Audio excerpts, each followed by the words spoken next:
कि बताना भी नहीं आता, छिपाना भी नहीं आता, हमें तुमसे मोहब्बत है जताना भी नहीं आता।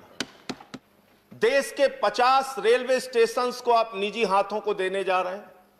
हबीबगंज रेलवे स्टेशन आपने निजी हाथ को दिया, प्लेटफॉर्म टिकट 30 रुपए का कर दिया, पैसेंजर ट्रेन का 3 गुना किराया बढ़ा दिया।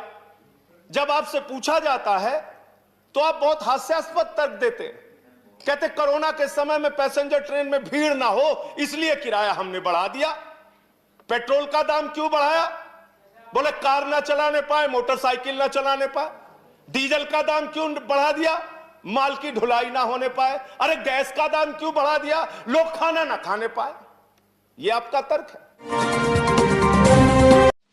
धन्यवाद मान्यवर, आपने इस रेल बजट पर मुझे बोलने का मौका दिया।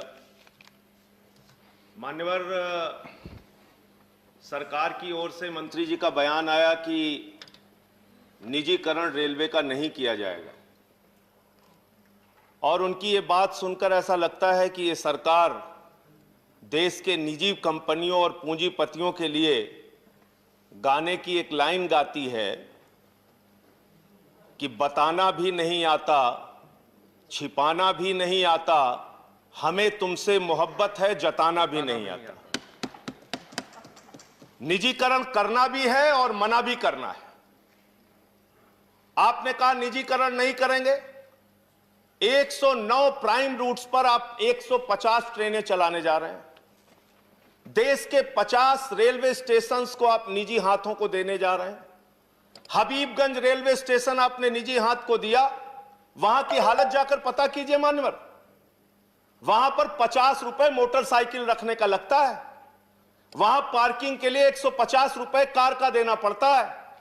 आपने प्लेटफॉर्म टिकट 30 रुपए का कर दिया, पैसेंजर ट्रेन का 3 गुना किराया बढ़ा दिया। जब आपसे पूछा जाता है तो आप बहुत हास्यास्पद तर्क देते हैं, कहते कोरोना के समय में पैसेंजर ट्रेन में भीड़ ना हो इसलिए किराया हमने बढ़ा दिया। पेट्रोल का दाम क्यों बढ़ाया? बोले कार ना चलाने पाए, मोटरसाइकिल ना चलाने पाए। डीजल का दाम क्यों बढ़ा दिया? माल की ढुलाई ना होने पाए। अरे गैस का दाम क्यों बढ़ा दिया? लोग खाना ना खाने पाए। यह आपका तर्क है। देश में कोई भी चीज महंगाई बढ़ाने के लिए आप एक नया हास्यास्पद तर्क लेके आते हैं जिसका सच्चाई से कोई लेना देना नहीं होता। निजीकरण आप कैसे कर रहे हैं? मेंटेनेंस के क्षेत्र में निजीकरण, सफाई कार्यों के क्षेत्र में निजीकरण, फैक्ट्री और उत्पादन के क्षेत्र में निजीकरण, सिग्नल के क्षेत्र में निजीकरण, इलेक्ट्रिफिकेशन के क्षेत्र में निजीकरण।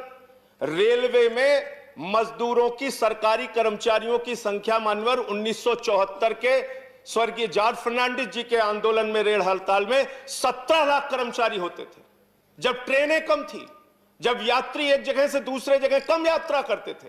आज 2.5 करोड़ लोग प्रतिदिन एक स्थान से दूसरे स्थान रेलवे के माध्यम से जाते हैं, और आज आपने कर्मचारियों की संख्या पहुंचा दी 12,26,000।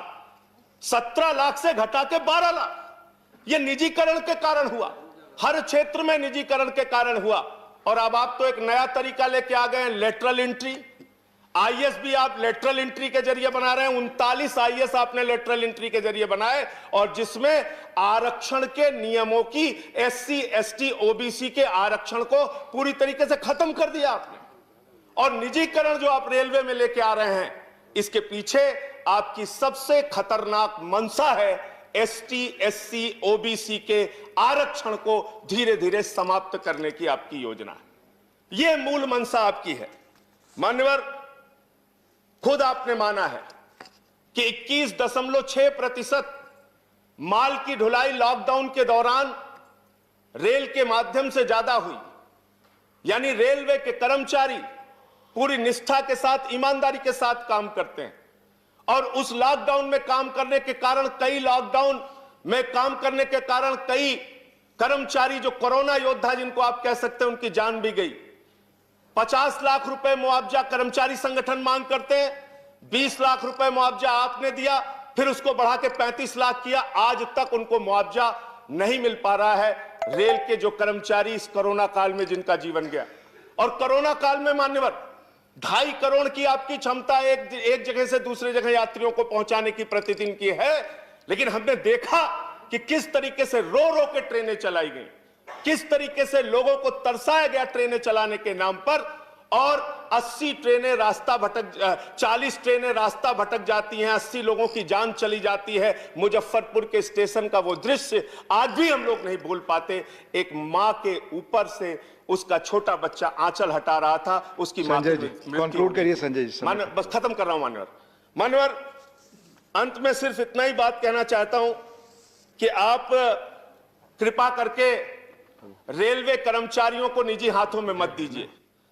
यह एक बहुत बड़ा सेक्टर है जहां से रोजगार भी मिलता है और जहां गरीब आदमी को एक भरोसा होता है कि हम सस्ते में दामों में यात्रा कर पाएंगे, सस्ते किराए में यात्रा कर पाएंगे। जिस दिन आप इसको निजी हाथों में देंगे, कर्मचारियों का तो आप आरक्षण के तहत उनकी नौकरियां खत्म करेंगे, एक बात है, और दूसरी बात यह है कि हिंदुस्तान के लोगों को तकलीफें और उनकी यात्राएं, उनकी दुश्वारियां बढ़ेंगी। अंत में कुलियों की बात यहां पर आई। इस देश के कुलियों के लिए एक योजना बहुत पहले लाई गई थी कि उनके परिवार के लोगों को नौकरियां दी जाएंगी, उस पर पुनर्विचार कीजिए, उस पर फिर से एक बार सरकार निर्णय ले। जो दिन भर मेहनत करते हैं स्टेशन पे, अब माल ढुलाई करते हैं, उनके बच्चों को नौकरियों में आरक्षण देने की योजना बनाई। बहुत बहुत धन्यवाद। मिलर टाइम्स की वीडियोस देखने के लिए यहाँ क्लिक करके सब्सक्राइब करें और हाँ, बेल आइकन जरूर दबाएं। अगर फेसबुक पर देख रहे हैं तो पेज लाइक करें। ताज़ा तरीन खबरों और मज़ामीन के लिए विजिट करें हमारी वेबसाइट www.millertimes.com।